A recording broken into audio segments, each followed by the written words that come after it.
मैं सदन में जाने के पहले कुछ चैनल वालों लोगों को, कुछ पत्रकार साथियों को कह के गया था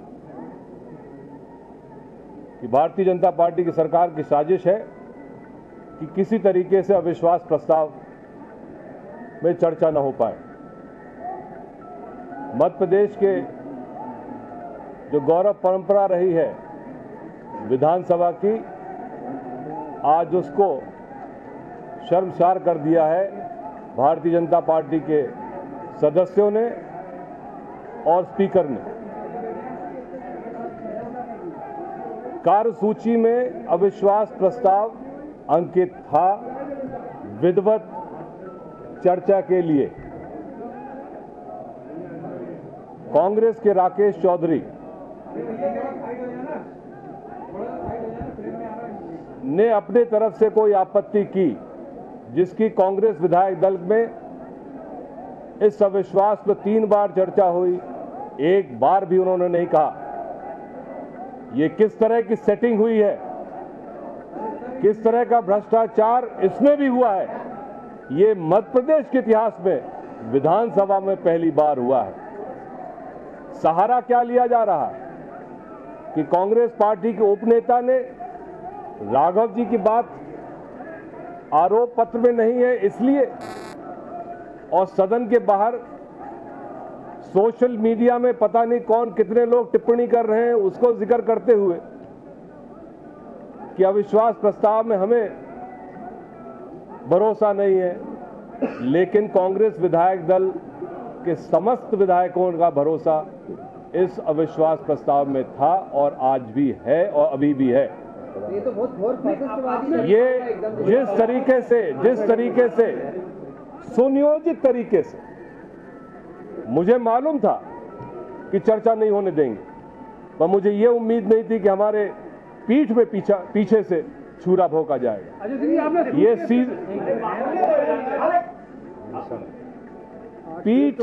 पीछे से छुरा भोंकने वाला हमारे पार्टी का साथी हो, इसकी उम्मीद मुझे नहीं थी। मैं 1985 से कांग्रेस पार्टी का विधायक हूं, उतार चढ़ाव राजनीति में सब देख चुका हूं, लेकिन इस तरह की हालत हमारे किसी विधायक की उम्मीद नहीं थी। बहुत दुखी मन से मैं कहना चाहता हूं, उनको जाना है जाएं, जहां जो तय हुआ वो कर ले, लेकिन मध्य प्रदेश की जनता वो राकेश चौधरी को माफ नहीं करेगी, शिवराज सिंह जी को माफ नहीं करेगी। और ये सोचते हैं कि विधानसभा में अविश्वास प्रस्ताव में चर्चा न हो, साधना सिंह के कारनामों पर चर्चा न हो, नरेंद्र मास्टर साहब की चर्चा न हो, प्रद्युमन सिंह तोमर की बातें न आए सदन में, इसलिए अविश्वास प्रस्ताव में वो चर्चा नहीं करना चाहते थे कि उनके हमारे आरोप थे। आरोप उनके परिवार के लोगों पे सत्ता और पद का दुरुपयोग के आरोप थे।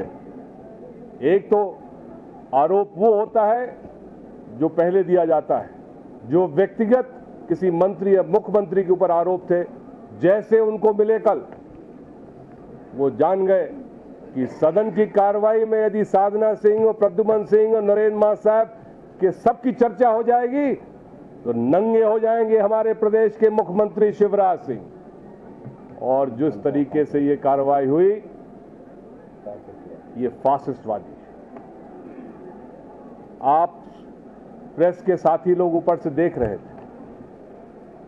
मुझे लगता है कि यदि भारतीय जनता पार्टी में एक व्यक्ति कोई थोड़ा सा भी दुखी है इस कदम से, तो वो स्पीकर रोहानी जी। बहुत मुश्किल से उनको कहना पड़ा कि अनिश्चितकालीन सत्र की कार्रवाई समाप्त होती है, लेकिन मैं आप मित्रों से ही कहना चाहता हूं कि विधानसभा में शायद कार्रवाई नहीं हो पाई, लेकिन कल इसी शहर में मैं विधानसभा आयोजित करूंगा और आप सब साथियों से प्रार्थना करता हूं कि आप आएं और उन सब बिंदुओं पर जिसमें हम चर्चा करेंगे आप सुने, प्रचारित करें और सीएम उन बिंदुओं पर जवाब दें। ये सिर्फ भोपाल तक नहीं सीमित रहेगी, मध्य प्रदेश के हर संभागीय मुख्यालय में कांग्रेस विधायक के साथी लोग इस बात को रखेंगे और उसका आरोप का खंडन मुख्यमंत्री को करना पड़ेगा, नहीं तो मध्य प्रदेश की जनता नवंबर 2013 में उनको जवाब देगी। जहां तक रही राकेश चौधरी की बात, अभी समस्त विधायक लोग की बैठक होगी कांग्रेस पक्ष की। मैंने दिल्ली में हाईकमांड से बात की है, हम लोग प्रस्ताव कर रहे हैं कि इनको पार्टी से निकाला जाए। बहुमत के बल पर हमें न बोलने दिया जाए जबकि कार्यसूची में है, ये एक अलग बिंदु है। कितने की डील हुई, कहां का टिकट, क्या हुआ, वो तो घटनाक्रम सामने आई जाएंगे। यदि थोड़ी सी भी जानकारी होती कि पीठ के पीछे से छुरा भोंका जाएगा तो हम पहले ही कार्रवाई कर लेते। ये तो जो कल रात में फाइनल सेटिंग हुई है उसका दृश्य हमने यहां पर देखा कि ये कांग्रेस पार्टी से गद्दार तो है ही है, प्रदेश की जनता के लिए भी गद्दार है। प्रदेश की जनता की तरफ से अविश्वास प्रस्ताव था, नहीं मुझसे एक दफे भी चर्चा नहीं की। एक चीज और बताना चाहता हूं, मुझे एक बार भी चर्चा नहीं की नहीं है। नरोत्तम मिश्रा और शिवराज सिंह का सीधा हाथ है। मैं ये नहीं जानता हूं कि ट्रेजर आइलैंड में समझौता हुआ, कोई और समझौता हुआ, भारतीय जनता पार्टी को उनको टिकट मिल जाए, उनके भाई को टिकट मिल जाए, उनके पार्टी के लोगों से कहा जाए कि तुम दब जाओ, इसको हमें लड़ाना है। ये समझौता और सब चीजें आगे घटनाक्रम सामने आएंगी, इसमें कोई वो बात नहीं है। लेकिन जो आज उसने कृत्य किया है वो, जैसा गोविंद सिंह जी ने कहा कि भिंड जिला उनको माफ नहीं करेगा, मध्य प्रदेश की जनता नहीं माफ करेगी। रूहानी जी के ऊपर पार्टी का पूरा दबाव था, लेकिन आप देखिए आखिरी 7-8 मिनट में रूहानी जी किस तरह से चुपचाप बैठे थे। बार बार वो पढ़ रहे थे कि स्थगित की जाए, बहुत मजबूरी की बात किया है। नहीं, लेकिन सीएम ने इशारा किया था, उसके बाद अनिश्चितकालीन के लिए मैं तो कह रहा हूँ पार्टी का पूरा इशारा था। नहीं, ये तो भूल छाप कांग्रेसी भी नहीं है, ये तो भाजपा ही है। इसके पिताजी भी भारतीय जनता पार्टी के विधायक रह चुके हैं, हमारे भी कोई कांग्रेस के भारतीय जनता पार्टी में विधायक है। यदि सम्मिलित हो गए हैं तो अलग बात है, लेकिन आपकी पार्टी के मर्यादा में रहना चाहिए और वो अभी तक थे। लेकिन जो आज गद्दारी की वो माफ नहीं होगी। हमारे मुद्दों पर सब था, आज जब चर्चा होगी तब तो मुद्दे आएंगे। झटका नहीं, कांग्रेस पार्टी के लिए वरदान है। लेकिन जो बीजेपी और इस मुद्दे को जो सिर्फ सदन में होती चर्चा और कल खत्म हो जाता, अब जब पूरे मध्य प्रदेश पे चर्चा होगी हमारे साधना भाभी की, तब क्या करेंगे मुख्यमंत्री शिवराज। मैं कोई पद के दावेदार नहीं हूं, मेरा सिर्फ एक लक्ष्य है, कांग्रेस पार्टी की सरकार 2013 में बने, उसके अलावा कोई लक्ष्य नहीं। पूरे संभाग मुख्यालय में स्टैंड करेंगे, जनता के बीच स्टैंड करेंगे, ये सब गांव-गांव स्टैंड करेंगे। उसके बाद हमारे शिवराज सिंह जी अपना ट्वीट करें तो पता चले। राकेश चौधरी ने जो किया है वो पार्टी के लिए उचित नहीं था, और ऐसे गद्दार पहले हो गए सामने, ज्यादा अच्छा। 1 महीने पहले राकेश चौधरी जी अरविंद मेनन जी से नरोत्तम मिश्रा के साथ मिले और शिवराज सिंह के घर पर मिले, और मैंने पूरी जानकारी पार्टी अध्यक्ष को दी थी, और उन्होंने कहा जरा इसकी खोजबीन करो, और मैंने स्वयं बुला के राकेश को कहा था कि आप निर्णय ले रहे हो, गलत निर्णय ले रहे हो। तो बोला मैं जीत नहीं पाऊंगा भाई साहब। तो मैंने कहा जरूरी है जीतने के लिए चुनाव लड़ो, चुनाव हारने की भी लड़ा जाता है अपने घर पे। लेकिन वो इसके बाद नहीं, मुझे जो उम्मीद नहीं थी, जितो उम्मीद हो गई थी तय कि एक सत्र के बाद ये घोषणा करने वाला है, लेकिन आज पता नहीं था कि इस तरह पार्टी के साथ जिसमें नमक पानी खाया है, जिसके दम पर आज यहाँ तक पहुँचा है, पार्टी ने पूरी तरह मान सम्मान इज्जत दी है। गोविंद सिंह ने भी उपचुनाव में खून पसीना लगा के एक बार टिकट दिलवा के इसको जितवाया है। उसने पार्टी के साथ नहीं, भिंड जिले के साथ, और भिंड जिले के इतिहास में कोई गद्दारी का इतिहास कभी नहीं रहा, उसने मेरे साथ भी गद्दारी की है। संसदीय प्रक्रिया के रामायण, बाइबल और गीता यदि कुछ है तो कोल और शक्धर है। कोल शक्धर में एक बात बहुत साफ कही गई है कि जब अविश्वास प्रस्ताव आता है सरकार के खिलाफ तो वो पूरे सामूहिक मंत्रिमंडल के खिलाफ होता है, किसी एक व्यक्ति के खिलाफ नहीं होता। एक व्यक्ति के खिलाफ आता है तो निंदा प्रस्ताव होता है, और उसी प्रकार यदि नेता प्रतिपक्ष अविश्वास का प्रस्ताव रखते हैं तो उनके समूचे दल की ओर से होता है। समूचा दल पूरे मंत्रिमंडल के खिलाफ अविश्वास का प्रस्ताव रखता है, पर मध्य प्रदेश नहीं देश के संसदीय इतिहास में पहली बार हुआ है कि नेता प्रतिपक्ष ने जब बोलना प्रारंभ किया तब उप नेता खड़े हो गए कि मेरा इस अविश्वास पर ही विश्वास नहीं है।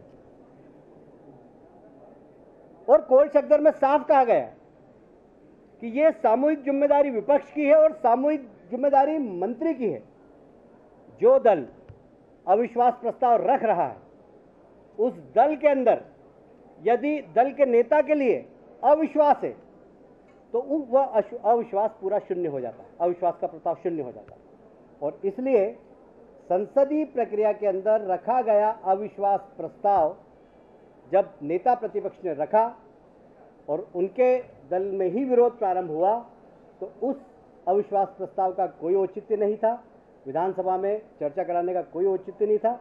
और इसलिए माननीय अध्यक्ष महोदय से हमने निवेदन किया कि अब यह अविश्वास प्रस्ताव शून्य हो गया है और इस शून्य अविश्वास प्रस्ताव पे चर्चा नहीं हो सकती। संसद के अंदर संसदीय प्रक्रिया होती, डरी होती तो हम चुनाव में लड़ेंगे ना, हम चुनाव से बैकआउट थोड़ी हो रहे हैं। दुनिया के अंदर सबसे बड़ी प्रजातंत्र की व्यवस्था जनता है, हम जनता के बीच में जाएंगे, डरने की क्या बात है। अब ये अनर्गल, ये उनकी नेतृत्व क्षमता को छुपाने के लिए, यदि उनमें नेतृत्व करने की क्षमता नहीं है, अपने दल के नेताओं को संभालने की नेतृत्व क्षमता नहीं है, तो आपको दूसरे के नेतृत्व पर चुनौती देने का कोई अधिकार नहीं है। अब तो अपनी नेतृत्व क्षमता को दबाने के लिए वो आरोप लगाएंगे ही, और इस आरोप का निश्चित रूप से इंतजार ही था हमें कि ये आरोप लगाएंगे ही। इसलिए हम चर्चा से नहीं डरते हैं, आज तक कभी नहीं डरे और अभी भी मैदान में भी चर्चा करेंगे और जवाब देंगे। इसलिए भारतीय जनता पार्टी चर्चा से नहीं पर संसदीय प्रक्रिया के अंदर चलती है। उस प्रक्रिया का उल्लंघन हो गया, वो अगर टूट गया तो उसके बाद कौन सी चर्चा। देखिए, गद्दारी करना या अपने दल के अंदर जो विषय आना चाहिए वो विषय नहीं लेने के कारण उपेक्षित महसूस करते हुए उन्होंने सिद्धांतों से समझौता नहीं किया। वो चाहते थे उनके दल में कि इस पे चर्चा होना चाहिए, शायद वो चर्चा नहीं हो, इसलिए आप उसको गद्दारी कहें या उनको ये कहें कि उन्होंने अपने सिद्धांत से समझौता नहीं किया। दोनों भाषा हो सकती है, गिलास खाली भी है, गिलास भरा भी है, ये आपके ऊपर है। देखिए, डॉक्टर गोविंद सिंह कोई ऊपर वाले कोई गोविंद तो है नहीं, हो या अल्लाह या ईश्वर तो है नहीं कि उन्होंने बोला वो सत्य है। सत्य वो है जो सामने दिखाई दे रहा है। सत्य ये है कि वो उनके साथ बैठे हुए थे जिस वक्त उन्होंने ये बात कही। वो किस दल के साथ बैठे थे? संसदीय संकट, संसदीय प्रक्रिया में संकट कहां पैदा हुआ? यदि वो पहले बीजेपी कार्यालय जाते तो शायद संसदीय मर्यादा नहीं टूटती, पर संसदीय परंपरा वहां टूटी कि जिस दल में वो बैठे हुए थे उस दल से उन्होंने खड़े होकर उस बात का विरोध किया। भारतीय जनता पार्टी अपने नेता का सम्मान करती है। जो नेता हमारे नेता राजनाथ सिंह जी, राजनाथ सिंह जी अध्यक्ष तो हम राजनाथ जी के कार्यकर्ता हैं। नितिन जी थे तो हम नितिन जी के कार्यकर्ता हैं। उमा जी मुख्यमंत्री थी तो हम उनके नेतृत्व में हमने काम किया। शिवराज जी मुख्यमंत्री हैं तो हम उनके नेतृत्व में काम कर रहे हैं। इसलिए नेतृत्व बदल सकता है। भारतीय जनता पार्टी का कार्यकर्ता आइडियोलॉजी से जुड़ा हुआ है, वो विचारधारा से जुड़ा हुआ है।